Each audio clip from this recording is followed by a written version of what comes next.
The cold wind went straight through me. I grabbed the edge of my winter jacket and held it tighter against my body. The wool scarf and mitts only barely held out the cold. I continued walking down the shoveled path toward my destiny. Each step reminded me of what I had achieved. Each step reminded me of all the mistakes I had made. I needed to see him. That was clear. I knew he was home. This wasn't going to be easy, but nothing about this had ever been easy. The last 5 years had been full of ups and downs, like a roller coaster. It had taken me this long to get to this point, and Christmas Eve was a good enough day as any to change my ways. "Who's the girl over there?" Jordan asked as he sipped his white wine. He ran his hand through his thick blonde hair and flashed a smile in the hopes that she would notice. I simply laughed. "Ashley. She's replacing Claudia, who is on sick leave. You should go upstairs sometimes as opposed to staying in your classroom all the time." I grinned and pushed gently against him. I loved teasing Jordan about a lot of things, and the fact that the intermediate-level teachers kept to themselves in an almost cliquey fashion meant that we missed out on meeting and socializing with the rest of the teachers, until of course the annual eggnog party. It had been an idea brought up a few years ago and had become a tradition. That was what was great about this school. Traditions. Our principal emphasized the importance of routine and tradition, and embracing this idea in our holiday celebrations helped everyone out. Jordan stepped away from me to go chat with the new girl. I looked around and smiled. I loved working at this school. It was comforting and enjoyable, and most of all I loved teaching. It was something I had wanted to do since I was young, and I had followed the proper path of a university degree and then a teaching degree. It was funny now that I was teaching basic French to the intermediate-level students, considering my degree was in English and geography. I loved my students and loved that I could teach them another language along with learning skills and work habits. "Why are you letting Jordan flirt with Ashley?" I glanced over toward the voice and saw Patty. She was the oldest teacher in our group and was never one to shy away from the truth. "We're not dating. Never have. Thanks for reminding me." I smiled to let her know I was teasing, but deep down inside it was the truth. We had never dated. It was a strange situation to have gone to high school, university, and now to work with your best friend. Everyone knew we were friends, but only our close friends knew that we considered each other best friends. Patty wasn't the only one wondering why we never got together. She was just the only one to say it aloud.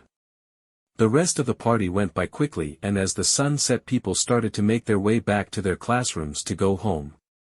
I stayed around a bit to clean up. I didn't even realize that I kept glancing over at Jordan and Ashley as they continued to chat on the leather couch. His arm was over the back of the couch, inches from her shoulders. He was laughing and smiling as she told him about her family at Christmas. The room was filled with the soft murmurs of whispers along with the clanking of glasses and cutlery filling the dishwasher. Once the staff room kitchen was back to normal, I announced that I was going home. Walking down the quiet hallway, I had time to reflect on my relationship with Jordan. I had seen him flirt with other girls. I had known him through his 2 serious relationships. I had even caught him almost cheating that time at the cottage. I couldn't quite place what made me so jealous this time, and by the time I entered my portable classroom my mind was fuzzier than before. I closed the curtains and made sure my lesson plan was set for when we returned. A 2-week holiday was what everyone needed, and when the bell had rung a few hours ago the children had literally run out of the school. Most of them would go home to loving families. Some would not, and we knew as a school team that the mending process would take weeks when those students returned. I bundled up and grabbed the few presents that had been given to me by my students. It wasn't that I wasn't a popular teacher. The students liked me because I was caring and reasonable, and more importantly it was a break in their day from their regular teacher. I always hated the overblown gift-giving of Christmas time, which meant that Christmas for me was stressful. Only Jordan knew my feelings of this holiday. I should have realized the importance of that fact. I didn't realize how snowy it had become, and my footprints left a trail from my classroom to my car in the parking lot. I turned on the car and then spent a few minutes pushing snow off the windshield. I loved Toronto for so many reasons, but the wintry weather was something I hated. I had driven the route home too many times to remember. It was a short drive down the residential street and then onto the highway. The drive was short and then off the highway back onto residential streets toward my home. There were 4 teachers that all lived within walking distance of each other. I lived on the corner in the small terrace home.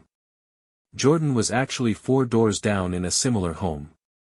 Martin had a townhouse up the street and Sandra was in the apartments on the other side of the street. It was a good neighborhood that had been built up in the 10 years that I had lived here. I was paying attention to the road, but when the tractor-trailer started to fishtail up ahead in the other lane I had little time to react. The cement medium was not going to hold the huge trailer from going across to my lane and the wet snow had created a slushy mess. If I slammed on my brakes I'd lock the wheels and lose my ability to steer. The right-hand lane had 2 cars and in the split second when I glanced over none of them had reacted to what was going on up ahead. I gripped the wheel and took my foot off the gas pedal. The tractor-trailer suddenly jackknifed completely and the back end bounced over the medium into my lane. My life didn't flash before my eyes. I had no time for that. My heart did lurch in my chest and my brain simply stopped working. I have no idea how I did what I did, but the next few seconds were not a blur. They didn't exist. Time skipped over this part. My consciousness went from about to hit the 16-wheeler to my car lodged perfectly between 2 trees that lined the side of the road. Later I would find out that the crash was a fiery one that would have cost millions to recreate for a scene from a movie. This wasn't a movie. It was real life, and what I had to deal with afterwards was more real than I ever imagined. An inexperienced driver who had come from a holiday party himself was driving the tractor-trailer. The spiked eggnog had been too much for him and he was driving just a little too fast for the weather. When the truck started to slide, he slammed on his brakes causing the wheels to lock up and the back end to swing. The back of the trailer skidded across his lane and into my lane. I had swerved and sped up, the passenger side of my car slamming into the front of the truck before spinning and landing on the grassy shoulder. Had I been driving just a little slower I would not have had time to make it around the trailer before it began its carnage. The 2 cars in the right-hand lane were hit. The first car spun in donuts before smashing into the light post. The second car sustained most of the damage as it spun into the trailer and collided 4 times. After the 4th hit the trailer fell onto its side and began to slide down the road. The driver of the tractor-trailer was pinned and since he was not wearing his seatbelt sustained serious injuries. He was only 22 and was a father of 2 young children. His blood alcohol level was above the legal limit, so instead of reporting him as a caring father who was working 2 jobs to raise his children, he was labeled a drunk driver. The media can be ruthless, even around the holidays. The driver of the first car was badly injured but survived. He was in his 50s and although needed surgery to repair his broken hip he was fine. His name was John Anderson and he had been driving up to visit his parents who had moved into the new retirement home down the street. I was fine. Uninjured in fact. Actually that wasn't true. I couldn't open the driver or passenger doors so had to climb out the sunroof of the car. Afterwards I wondered if the landscapers realized they spaced out the trees to be the exact width of a 2009 Ford Fusion. As I climbed out of the roof I twisted my ankle and broken my left thumb. It wasn't until afterward that I realized I was hurt. It's funny how when adrenaline is rushing through your body you don't realize the pain that you are dealing with. The second car in the right-hand lane didn't do so well. That was the car that held Jordan and Ashley. Jordan's car hadn't started in the parking lot and so Ashley had graciously offered to drive him home. I always wondered what would have happened had his car been working. Ashley wouldn't have been anywhere near the crash and maybe Jordan would have been a few minutes late or early and would have missed it as well. I rushed to the first car and saw that the driver was awake. My lifeguard training kicked into high gear and after assessing his breathing and pulse I left him to go check on the other car. John was thankful for my help and although he was confused when I made him turn the car off, he knew I was making the right decision. Leaking gas, sparks, or other engine issues would just be a disaster at the moment. Even to this day I'm not sure why I didn't check on the tractor-trailer driver. It had slid at least 100 meters and was resting on its side. There was no way the driver wasn't injured, but part of me, the devil inside so to speak, was telling me it was a better idea to help the innocent bystanders than the person who caused the crash. I rushed over to the red Honda Civic and gasped. Ashley was slumped over unconscious in the driver's seat and Jordan was beside her holding his head. His blonde hair was covered in blood but he was alive. "Katie. Help us. Please." Jordan begged, as he tried to undo his seatbelt. I rushed around to the other side and desperately tried to open the door. It wouldn't budge. It stuck. "Jordan. Can you climb out the window?" I asked. The impact had shattered all 4 windows but the damage to the body of the car meant that none of the doors would open. "I can try," he said quietly. I glanced up and saw people all around. The road was well traveled and I knew that people had come to find out what had happened. I helped Jordan out of the car and onto the side of the road. He was twice my size, both in weight and height, but I was able to support him as he stumbled to the ground. I crouched down in front of him and began to assess him. His head was gushing blood but he had no signs of a concussion. "What are you doing, Katie?" he asked. "I used to be a lifeguard, remember? I've been training in first aid for over 20 years. You're bleeding but it's all superficial. The glass from the window probably caused it. You also probably have a broken arm and/or wrist." I was sounding so clinical, but that's the great thing about lifeguard training, the routine gets in your head and you just run on automatic. "Katie, stop. Please go help Ashley." I nodded and got up. The sounds of the fire trucks filled the air and I didn't have a chance to get Ashley. The firefighter pushed me aside, yelling something about a leaking gas tank and how the tractor was filled with flammable liquid. My eyes went wide and I remembered that I hadn't turned off Ashley's car. If time skipped over the few seconds when the crash occurred, then time stood still as the car blew up. It was an immense sound and the fireball shot up into the sky. I didn't fall back from the explosion but right away the heat radiated from my front. I stepped back and dragged Jordan further away from the car. I don't really remember what happened next. I'm sure the paramedics assessed both of us and we were taken to the nearest hospital. The police officer in charge interviewed both of us as we sat in the emergency room waiting to be seen. We stayed together and no one told us to remain apart. We took a taxi home together and thankfully the road was still closed so we took the back way into our street. Seeing the crash scene would have been too much. The taxi pulled up between our houses and we stood on the sideway in the snowy December evening. "I can't sleep alone. Can I come over?" I asked quietly. Jordan knew the look that I was giving him. It was the same look that I had given him only 3 times before in my lifetime. The first time was when my first boyfriend had broken my heart and I couldn't stop crying. The second time was when my father had passed away. The third time was when tragedy hit the school. That was a story for another day. I'll leave the door open. Jordan walked into his home and I walked into mine. I grabbed my phone charger, clean clothes, and my toothbrush. I locked up my place and then walked down the path to Jordan's place. I entered and heard the shower running upstairs. After removing my coat and shoes I walked up the stairs and undressed. I stepped into the shower and felt Jordan's comforting arms around me. We washed each other and then got into clean clothes. It was like in that moment we were a couple.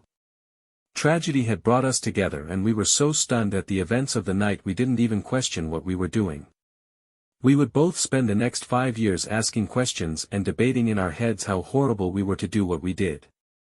Jordan got over it quickly but I didn't. As we cuddled in bed he finally spoke. "I want to wake up tomorrow morning and have it be the last day before the holidays. It feels like a million years has passed when it's only been 6 hours. I don't even want to think about what happened." I watched as he glanced past me to the clock that said 11. "I know. I went into automatic back there, and as long as I don't think about it. I trailed off. I was thinking about it. I was thinking about Ashley, and then I began to cry. Jordan couldn't hold back any longer, and we sobbed until we both fell asleep from sheer physical and emotional exhaustion. The next few days went by fast. There were news reporters outside our house at all hours of the day. The funeral was held in the large church because every single student and parent at our school attended. Once that was over, we had a few days of normal, and then going back to school opened up the wound again. We had been trained on how to deal with grieving students, but this was different. The students had to learn how to deal with grieving teachers. I stood in front of the small house and knocked on the door. He knew I was coming over, but I was still nervous. It had been 5 years, and those 5 years had been a whirlwind of activity. This was something that I needed to do, not for my husband, not for my children, but for myself. "Hi, Katie. You didn't have to come over," Danny said. "Yes, I did," I responded. I stepped in and looked around. The place was decorated nicely for Christmas, and there were presents under the tree. There were 3 stockings hanging on the wall, and along the far table were picture frames filled with photos of his children. I had seen the pictures in the newspaper, but it was nice to see them in color and to see more of them. "They are gorgeous, Danny," I said. "Thanks. They're with their mom until Boxing Day. I get them until New Year's. They don't mind getting 2 Christmases." I can imagine. "How old are they now?" I asked, my face soft and kind. 9 and 6. I sat down on the couch facing him. He had not aged well in the 5 years since the crash. I don't think Jordan nor I had either. I felt bad for him in so many ways, but I needed to do this. "I have forgiven you for your mistake. I'm sorry I spoke so badly about you during the trial. I should have said something else. I should have told them you were young and reckless. I know many people said 3 years wasn't enough time, but it was too long. I should have said something." I began to cry. I was babbling and talking so fast that I didn't give him a chance to respond. I continued through my tears. "I hated you for so many years because I couldn't help Ashley. She was flirting with Jordan, and I wanted Jordan so badly. The crash brought us together. I hated that it took a tragic accident for him to realize that he always loved me. It wasn't you I hated. It was me." "Katie, stop." Danny stood up and held my hand. "Let me finish," I said sternly. "I could have helped you first. Then both of them would have died. I could have helped her first. Then no one would have died. I could have done so much, but instead I choose to help Jordan." "No, you helped that older guy in the other car. You're not selfish, Katie, and no one thinks that." "Yes, they do. I needed that time in prison to realize I was wasting my life. It worked out in the end. I'm allowed to see my children. You can't revisit the past over and over again, Katie. It won't help." I bit my lip. Here was a young man, almost 10 years younger than me, but so much wiser. He was right. I nodded. "I guess I'm here to tell you I've forgiven myself and you." Jordan had put the twins to bed while I was out shopping. They always went to bed effortlessly for him. It annoyed me, but at the same made me happy. He was a wonderful father and amazing husband. The house smelled like peanut butter cookies. He must have made them with the kids before bed. As I walked through the house, I saw the mess in the kitchen. I'd clean it up tomorrow. I walked up the stairs and quietly entered the twins' room. Both were sound asleep in their cribs. They both had Jordan's thick blonde curls, but their faces were cute and chubby like I used to have. I tucked them both in and then kissed them softly on their foreheads. I entered our bedroom and saw Jordan lying back in bed wearing flannel pajama pants. Most days I would have commented on how sexy he was, and it would have probably ended with us having a wild evening. Tonight was different. "How was shopping?" Jordan asked. "It was fine. I did something. Something you told me to do years ago. Jordan sat up and put down his novel. He was always reading some new research on adolescent brain development. I had teased him constantly that it was only recommended reading for his principal qualification course. I went to see Danny. I told him I forgave him. I wasn't going to say it until I meant it. He then told me that I had always forgiven him but that it had taken a while for me to forgive myself. He was right. I looked straight at Jordan and he finally understood what my problem was. It was never about Ashley. It was never about how we got married less than 6 months after the crash. It was never about the comments and whispers about our relationship.